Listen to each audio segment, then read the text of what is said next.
Hello everyone, welcome to this week's Dvar Torah. I hope you're enjoying the glorious sunshine, and we hope we will enjoy some more of it over the summer. This week's Sedra is called Korach, and it's about a man called Korach, who was a very great man.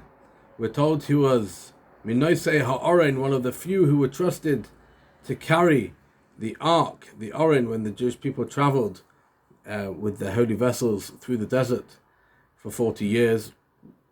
But he became very angry and upset, and he led a rebellion against Moshe Rabbeinu. He gathered together many supporters, and they all eventually ended up in a sticky mess. They got punished, and he, together with his belongings and some of his supporters, ended up underground. As we're told, the ground opened its mouth and swallowed them up, to show that Moshe and his leadership was just and correct and had been done all in accordance with what Hashem had commanded him.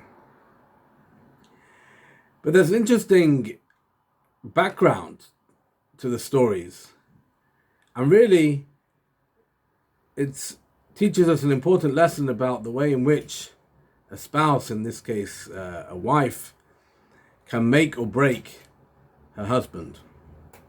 The Pasuk in Mishlei in Proverbs tells us, Chochmas noshim bon sabesa ve'iveles biyodeha teharsena.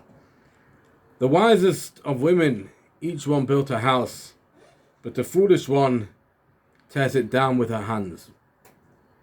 And the rabbis explain in the Medrash that the wise woman was the wife of someone called Oin ben Peles. Oin was also a great rabbi, an influential leader, and he joined the side of Korach. He claimed that Korach had a point. He should have been appointed the leader of his tribe, and he hadn't been. He'd been overlooked for his younger cousin, Al Safan. It wasn't fair, and he'd gone round with Korach, garnering support against Moshe Rabbeinu. And he got home and he was all worked up. And we know that Moshe Rabbeinu said, whoever thinks they should be the leader should come in the morning with their fire pan of ketoras, of incense, and whoever is accepted by God, they will be the one chosen to lead. And he wanted to join in. But his wife said to him, what's the point?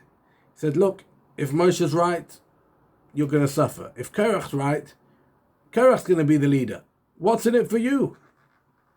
You've got nothing to gain. You're just getting involved in a machlokas, in an argument. Stay out of it. And being a clever woman, she didn't just do that. She gave him a big heavy supper, and he fell asleep into a deep sleep. And the next morning, when the rabble rousers were coming to gather the people for the big showdown, she stood at the door combing her hair, so she knew that they wouldn't be comfortable to come in because it wouldn't be considered modest. And when he woke up, everything had happened.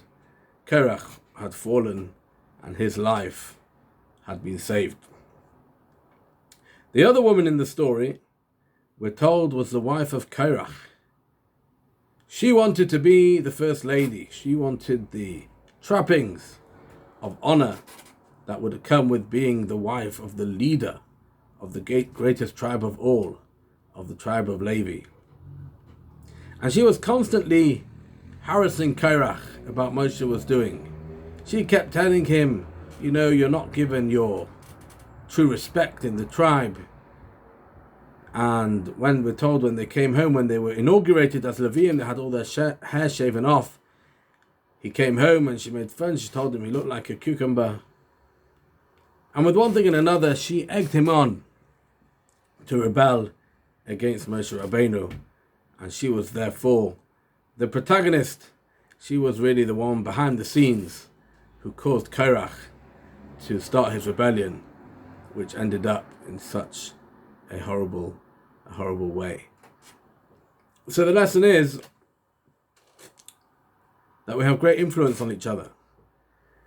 A wife, or of course in other circumstances a husband, can calm the other one down, can tell them not to get so worked up, can make them see perhaps a different side to the story, or they can set them off and cause them great harm. So in all our relationships, we have to remember that what we say can influence and can either build or can break someone else's future. And we have to take great care and concern to make sure that we are always building and not destroying our nearest and dearest. Wish you all a good Shabbos. Hope to see you soon.